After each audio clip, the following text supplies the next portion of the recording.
Mr. Seeger, I'm sorry. I think that one of the cornerstones of the musical philosophy of the Almanacs was contempt, so to speak, for tympanally music, and yet in your book, The Incomplete Folk Singer, you say that you feel indebted to George Gershwin and Irving Berlin. Is that a contradiction? I think one should not deny the talent of many popular artists in any field. Now, look upon popular art historically, as I tried in that book to point out that the fine artist went to perform for the king in the palace. The folk artist kept on performing for his family or her family in their peasant cottage. The pop artist went to the marketplace of the city and played for coins thrown into his hat or her hat.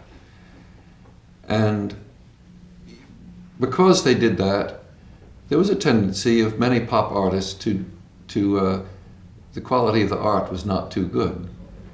But sometimes it was very high, just the same. Their talent triumphed over their situation.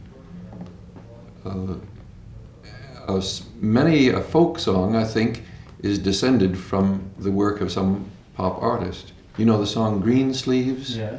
That was originally a pop song, composed back during the 16th century. Mm-hmm. And probably a number of other folk songs which are accepted now in different countries might have been originated in the pop marketplace. It's very possible that hundreds of years from now, some of the great show tunes of Irving Berlin or George Gershwin will be sung by our great-great-great-great-great-great-grandchildren. They won't have ever heard of the author, but they'll like the melody. May have new words to it by that time. I don't know if I got any exact question, maybe rather things that you could comment on. I mean, we are living in very crucial times. The energy question and the resources, we're using them to pollute our environment, and we still haven't got rid of the threat of a nuclear war. It can come any minute. Mm-hmm. And people have to find other lifestyles. On the same time, we have to work to wake the poor people to their rights, to tell them to crave their rights and more material goods. On the other side, we have to fight in our own countries, in the rich world. Perhaps even the workers have too much, and we have to tell them to get satisfied with less. And there we have to give them a more spiritual attitude of life, so that not what matters is having more and more, getting fat and getting cancer, sort of way more, and you get better in the statistics. What do you recommend to people? I mean, it's very easy. We have these groups who completely build their Noah's Ark, somewhere in nature. They make their own society with your canoes, handmade out of an old log. But that's also in some way like building this swimming pool of the rich man while the Hudson River is getting polluted. We have to have both kinds. One showing that it is possible to live without all these sort of fake statistics that they're telling is life. And on the other hand, we have to save the whole world, because we are all interdependent. I mean, we are all world citizens, whether we want to admit it or not. And the pollution put out in one part of the world will reach the other part. I wish I had a quick answer for this too. I do agree that it's crucial. Sometimes I feel like a man who's been hired to sing some songs on a rich man's yacht. And this yacht is up in the city of Buffalo, New York. And the guests come aboard and I come aboard, and they bring on boxes and boxes of liquor and prepare for a fine party. And then the yacht engine is turned on and we go out into the Niagara River and we turn north. And I say, hey, to the captain, isn't there a big waterfall up? And in the world today, the current is speeding up, and there is only disaster in the course that we are on now.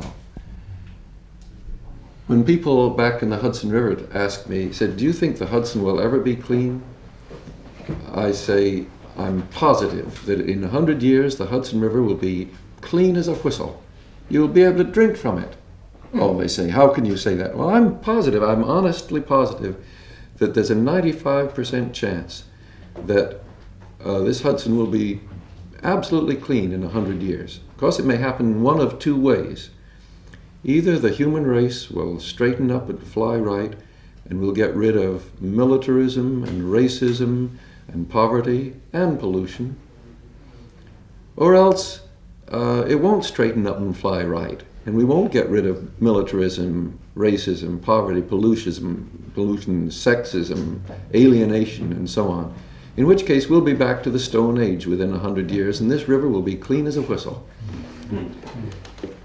There won't be many people living. On the Stone Age economy, probably 1 out of 20 people will be alive. The other 19 will die in some way without technology to keep us alive. Of course, there's a 5% chance, I think, that 100 years from now, we may be still polluting each other and threatening to kill each other, discriminating against each other because of our skin color, and so on and so on. But I really doubt it. It's as though that rich man's yacht may get hung up on a rock 5 feet from the brink of the falls. We'll be so near to disaster that we won't be able to enjoy life, but it's possible that 100 years we're still there. But I don't think we have more than 100 years, much less. Things are moving very fast. It's funny, I've actually written a song on approximately the same theme, saying the road to hell gets broader and broader and the hill gets steeper and steeper. So the driver says we're going quicker and the road is getting broader. The nearer to hell we come, the better chance we have to turn around. That's what they're trying to tell us here in Sweden now. You get the whole of Sweden filled up with atomic reactors, and we'll have so much power that we can grow dates in the north of Sweden, so we don't have to take them out of the mouths of the poor people, and we could even give more of aid to the underdeveloped countries. That's what they say. Where does Sweden plan to put the spent fuel rods?